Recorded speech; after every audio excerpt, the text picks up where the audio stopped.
আসসালামু আলাইকুম রহমতুল্লাহ। সম্মানিত মুসলিম ভাই বোনেরা, এমন একটি আমল আজ আমি আপনাদের উদ্দেশ্যে শেয়ার করব। ওই আমলটি যদি আপনি করতে পারেন দৃঢ় বিশ্বাসের সাথে, ইয়াকিনের সাথে, তাহলে দুনিয়াতে আপনি সমস্ত বলা মুসিবত থেকে হেফাজতে থাকবেন। চাই ওই বলা মুসিবতটা মানুষের মধ্যে থেকে হোক, অথবা জিন্নাতের মধ্যে থেকে হোক, অথবা অন্য কোনো উপায়ে হোক, ওই সমস্ত মুসিবত থেকে আপনি রেহাই পাবেন। এক কথায় মৃত্যু ব্যতীত সমস্ত বলা মুসিবত থেকে আপনি হেফাজতে থাকবেন। আর আখিরাতে তো আপনি অবশ্যই আল্লাহ তাআলার নিকটে সওয়াবের অধিকারী হবেন। আমলটি হলো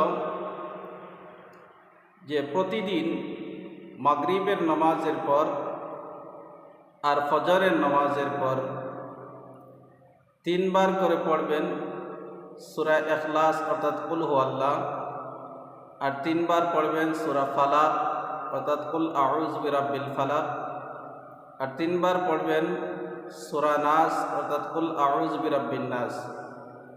মাগরিবের নামাজের পর 3 বার, আর ফজরের নামাজের পরও 3 বার।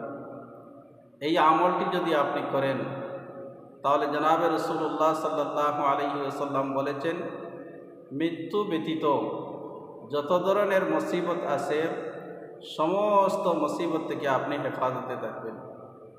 বিশেষ করে আমাদেরকে এমন একটি জাতি সবসময় যন্ত্রণা দেয়, সাতায়, আমাদেরকে কষ্টের মধ্যে ফেলে।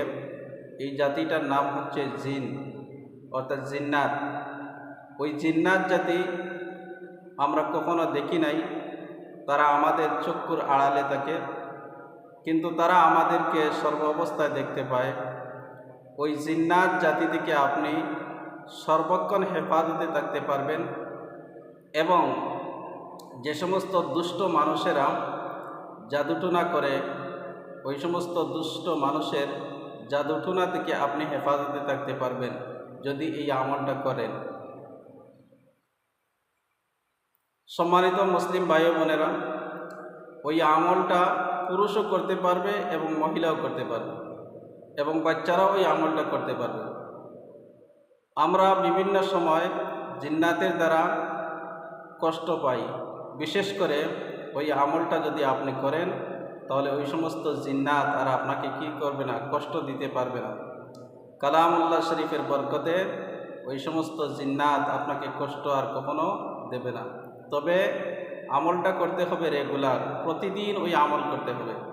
এই জন্য আমরা শুদ্ধভাবে ওই 3টা সূরা কি করব, শিখব, এবং প্রতিদিন মাগরিবের নামাজের পর আর ফজরের নামাজের পর ওই আমলটা করব।